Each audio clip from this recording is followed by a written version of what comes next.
degree 4 years ago, so it's I forgot a lot of detail in this study, but I will try my best to take you through the whole process and the steps of the of a research study. Okay, so today I'll briefly talk about the social deprivation and language development. So I'll start with the research gaps and how they help me to finalize my research questions and hypotheses. And then I'll describe the methods and the main findings of the study and finish with discussion and the limitations. So first of all, social deprivation refers to the lack of social, cultural, and economic resources necessary for a full participation in education and social life. And many studies have used a dynamic model to describe and explain why the persistence of poverty will transmit disadvantage to language outcome. In those cases, both home language environment and classroom teachers' instructional support are both strongly linked to early language growth. But yet, families and nursery schools in poor areas often have lower resources, so creating a risk of double deprivation. We decided to focus on the preschool year children because nursery years open up a critical window for the major neural process and language growth, and it's also a key intervention point. So with those gaps in the prior work, we found that few studies actually have combined the home and neighborhood factors together to test if they can impact the children's language ability in a combined way, so if they can moderate by each other. And also that most past studies have relied on parent reports and observation for children's language score, but our project uses a standardized language assessment to gain a more valued and reliable language performance at scale. And so we have our research questions, which is to test the main effects of neighborhood poverty, in which we use IDASI, and also the main effects of the home language environment. We use English as additional language status, and also we are also asking whether this advantage is combined in some ways. We do have two hypotheses that children from more deprived areas would achieve lower language scores than children from less deprived areas, and also that neighborhood poverty effects will be moderated by children's home language environment. To test those hypotheses, we use a data set from NALI-M program. This program is led by my supervisor, Qiaoru, and his team. And my study is also a secondary analysis of the NALI-M pre-test data set, in which we include about 1,500 children from 62 nursery schools across the UK, and the school ages are from 25 to 58 months. And the measurement is also straightforward. We use language screen assessment. I will introduce more in detail later, and IDAS rank and EAL status. And we do a factor analysis and GLM and ANOVA in SPSS. So there are more information about the measurements. We conduct like 4 tasks using the language screen apps. That is a digital app. You can just do it on a tablet or computer. And we conduct like 4 language tasks, which is expressive vocabulary and receptive vocabulary and listening comprehension and sentence repetition.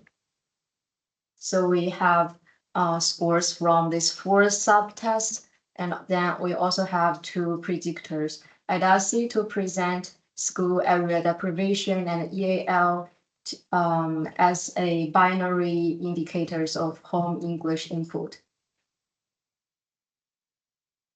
And then, yeah, we just extra a language factor from the 4 subtests and ran ANOVA and GLM models to test the main and interaction effects. And we also explored the nonlinear patterns across samples. Then as results, we do find a main effects of IDAC. So the area deprivation is significantly associated with lower language scores. And language performance, you can see, is the lowest in the most deprived quintile and improved by Q2 and stabilized from Q3 upwards. So in other words, the largest gap was between the most deprived group and the rest.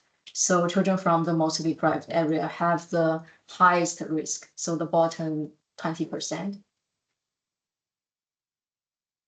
And also the EAL main effects is strong. Across the sample, non-EAL children significantly outperform EAL children. And statistically, that's a medium effect. So EAL status alone can account for about 12.7% of the variance of the language score. So this supports the idea that home language exposure meaningfully shapes early English language performance. And finally, there's a meaningful interaction between deprivation, so IDAC we used, and EAL. This graph delivers a lot of information, but the most important is that EAL lags behind non-EAL at every deprivation level. So even the best performing EAL group scores below the worst non-EAL quintile. And if we look into the non-EAL group, scores rise with decreasing deprivation. But when you look into the EAL group, we can see that scores stay uniformly low, regardless of the area they're from.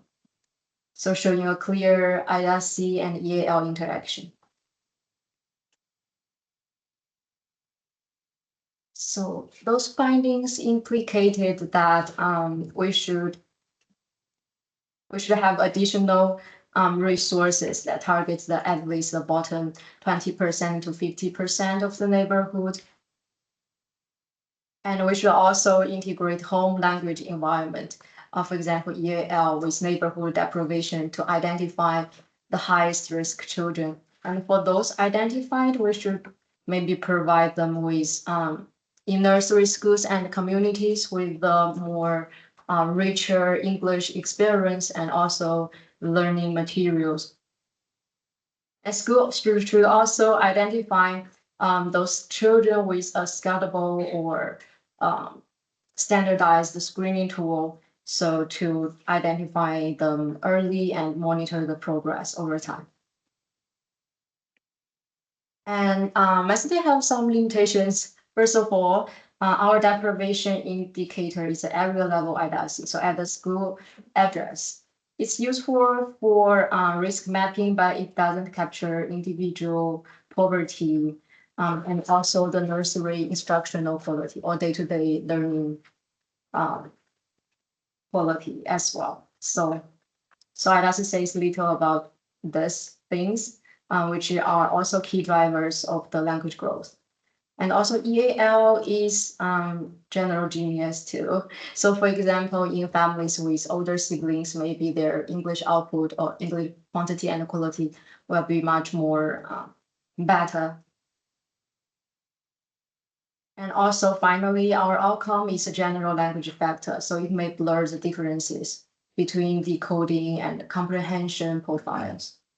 So for future research, it's beneficial to have a more or richer multi-level indicators, especially to include the setting quality and also a more detailed EAL profile as well. And the future studies should also distinguish or separate full decoders from full comprehenders with the targeted data set.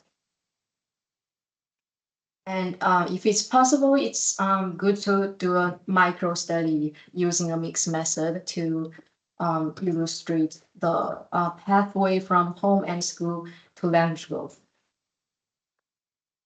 Here I put some references if you are interested, and that's everything for my study. Thanks for listening.